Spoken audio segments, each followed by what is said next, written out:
O coletivismo. Primeiro artigo. O socialismo se apresentou de início para as classes trabalhadoras sob a forma de diferentes sistemas, cada um com seus adeptos mais ou menos numerosos e cada um colocando a si mesmo como o evangelho infalível que salvaria a sociedade. A esses diferentes socialismos, feitos nos gabinetes de pensadores especulativos, sucedeu um socialismo muito mais popular, que tomou corpo durante a Associação Internacional dos Trabalhadores.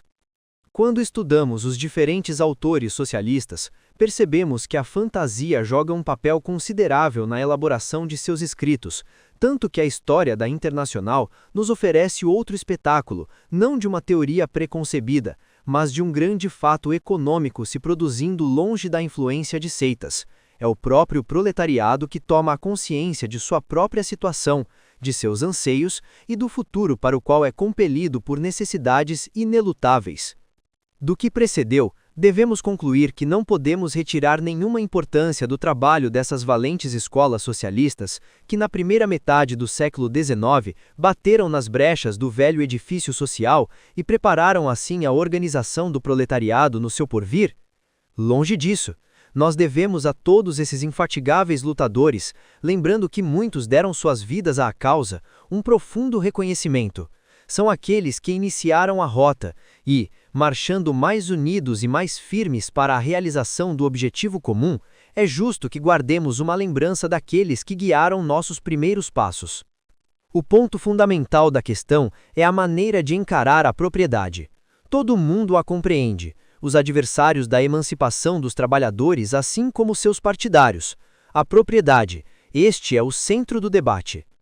Essa questão importante foi tratada nos diferentes congressos da Internacional, e o princípio da propriedade coletiva é parte, como uma necessidade histórica e econômica, das discussões do último Congresso Geral acontecido em setembro de 1869, na Basileia. Antes do Congresso, a Internacional não havia sido mais que debilmente atacada, mas a partir desta época, deu-se uma avalanche de ataques tal que a história não apresenta outro exemplo de uma associação que teria levantado contra si tanto ódio. Para nós, quando esses ataques vinham da burguesia, eles eram perfeitamente compreensíveis. A Internacional havia atacado a base mesma do poder burguês. Era natural que todos que participam do poder burguês se revoltassem com paixão contra a audaciosa negação dos privilégios da burguesia. Mas a ignorância, a submissão econômica do povo, criou para a Internacional, no seio do próprio proletariado, numerosos inimigos que são de nosso dever esclarecer e, se possível, trazer para o seio de nossa grande organização internacional. É precisamente o princípio coletivista que está na base dos ataques dirigidos contra a Internacional, e é na deturpação desse princípio e na falsificação de sua aplicação que o arrivista suscita contra ele tantos inimigos. O coletivismo seria, para diferentes categorias de adversários, primeiro, a destruição da liberdade individual. Segundo, a realização de uma igualdade paralisante de todo esforço individual. Terceiro, uma repartição das riquezas e, por consequência, a destruição gradual, sem ganho por pessoa, do capital acumulado até os dias de hoje. Ou, enfim, um sistema social não embasado sobre nenhuma cientificidade e, por consequência, uma utopia. Responderemos brevemente a essas diversas proposições. Primeiro, a liberdade individual não tem piores inimigos do que aqueles que até hoje têm expressado a pretensão de defendê-la. Frente ao movimento social que se acentua sempre no mais alto grau, a burguesia grita contra ele que o socialismo seria o fim da liberdade individual e apresenta-se como a protetora apaixonada da liberdade. Mas como as palavras nem sempre expressam os fatos que tencionam representar, faz-se necessário um exame. É um axioma admitido por todos que cada um deve ter a liberdade de gozar dos frutos de seu trabalho, e esse axioma é certamente para os burgueses a parte mais essencial do que eles chamam de liberdade individual. Eles o usam e abusam dela, pois essa liberdade não é um direito para cada ser humano, mas somente um privilégio daqueles que, por habilidade, fraude ou acaso de nascimento, conseguem monopolizar todos os frutos da humanidade. Desse modo, observando o que acontece na sociedade, nós constatamos que, longe de respeitar o direito de cada indivíduo de dispor dos frutos de seu trabalho, a burguesia tende a tomar tudo para si, para o seu próprio benefício, a maior soma possível do produto dos trabalhos do povo. O que eles chamam de liberdade individual não é mais para eles que a liberdade de explorar sem dó nem piedade o povo trabalhador.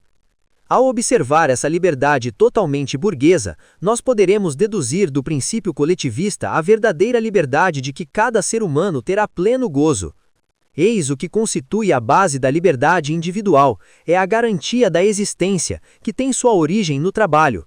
Para que se possa ser livre, faz-se com que o instrumento do trabalho seja garantido para cada trabalhador, ou esta é a principal missão da propriedade coletiva, enquanto que a propriedade individual não admite mais que a concentração dos instrumentos de trabalho em um pequeno número de mãos, e os deserdados sejam completamente dependentes. 2.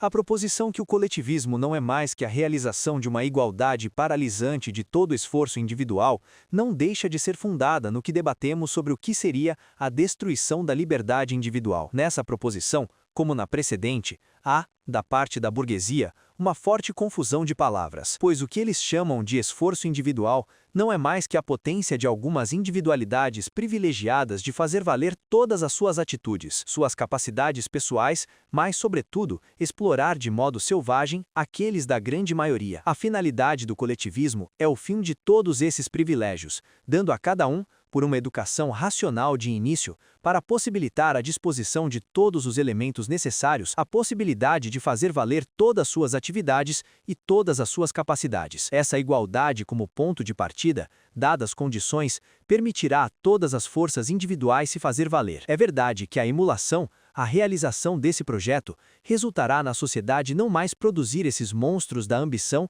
que, somente tomando, devoram todas as outras individualidades. Ao contrário, cada individualidade será inclinada para o desenvolvimento de todos os indivíduos. A emulação não será mais um jogo sangrento, onde perecem os mais falhos, mas um jogo saudável, onde cada um produz quanto for capaz, sem prejudicar o outro. 3. A acusação posta contra a Internacional de tender a uma partilha das riquezas é certamente a mais absurda. Ela prova de início a bestialidade absoluta da burguesia. Como não percebe que acusar uma sociedade de querer partilhar porque proclama o princípio de propriedade coletiva seria levantar uma acusação contraditória? Assim, se a Internacional desejasse realizar uma partilha, é evidente que para ela manter-se-ia o princípio da propriedade individual ampliada, enquanto que, se ela se pronuncia pela propriedade coletiva, ela se declara, por esse fato, inimiga da partilha das terras, dos instrumentos de trabalho. Em Lamanac, por 1871, nós viemos mostrar o que seria a verdadeira partilha. Nós não queremos rever os mesmos vampiros ainda existentes, e as riquezas criadas pelo trabalho coletivo continuarem a engordar os bolsos dos capitalistas e seus apoiadores, mantendo o povo a sofrer sempre a mesma miséria. Se a Internacional admitir como a base do organismo social a propriedade coletiva das terras, dos instrumentos de trabalho, de maneira que eles sejam garantidos a cada trabalhador, ela reconhece, portanto, a liberdade absoluta de os indivíduos, os grupos, se organizarem como eles bem entenderem, de modo que serão aqueles que determinarão o modo da repartição dos frutos do trabalho coletivo em cada associação. Assim, em vez de tender a um comunismo autoritário, o coletivismo assegura perfeitamente aos indivíduos, aos grupos, o direito ao produto do trabalho. Nos resta examinar a última proposição direcionada ao coletivismo, aquela de não ter nenhuma base científica, sendo, portanto, uma utopia. Por afirmar o princípio da propriedade coletiva, a Internacional, por meio de seus congressos, fez analisar os diferentes princípios pelos quais a filosofia,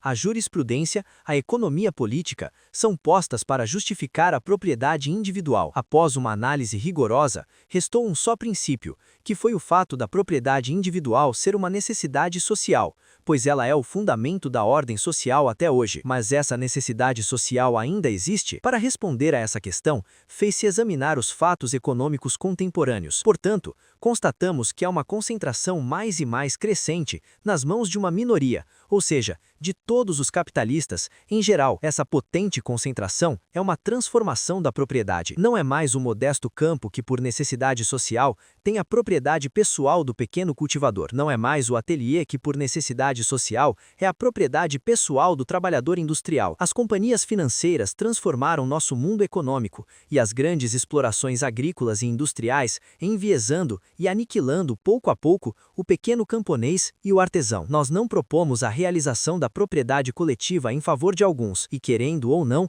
nós vamos enfrentar esse dilema. Ou a propriedade coletiva realizar-se-á em favor de todos, ou o mundo se tornará a propriedade exclusiva de alguns grandes senhores financeiros. Nós não podemos, em algumas páginas, entrar nos detalhes que nos permitiram apurar os fatos precisos desse tipo de análise. Pensamos que é o bastante fazer entrever aos que ignoram o corte científico do coletivismo e recomendamos àqueles que queiram entender os meandros do movimento que nós travamos contra a grande propriedade a leitura do Manifesto aos Camponeses, anunciado na capa do almanaque do ano passado. O que seria mais difícil de estabelecer é a realização prática do coletivismo. E, sob a pena de cair em um sistema preconcebido e utopista, na fantasia, nós não podemos tomar algumas regras absolutas. A realização do princípio coletivista depende completamente da marcha dos eventos revolucionários que nossa sociedade é chamada a realizar. Se o Estado não é destruído na tormenta, teremos um comunismo autoritário, mas se a comuna livre for quem triunfar, será na comuna que se realizará de pronto a ideia coletivista. Ou, se estudarmos as aspirações da classe que a lógica dos fatos chama ao governo da revolução social, nós poderemos induzir que o princípio da comuna livre e da livre federação das comunas terminará por ser o princípio político do protelado. Após ter durante séculos visto perdurar o triunfo do individualismo absoluto, nós não teremos de temer triunfar seu extremo contrário, o comunismo autoritário.